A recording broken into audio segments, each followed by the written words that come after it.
Hello, good day everyone. I'm making this video to show you how to hide a chart before you print them.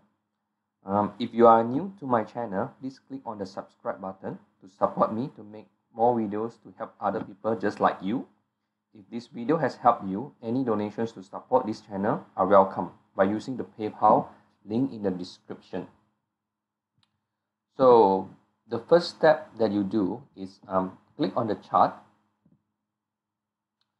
and then go to format, go to selection pane,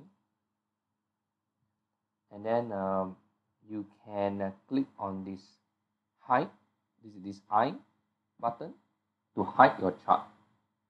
Alright, or you can hide everything.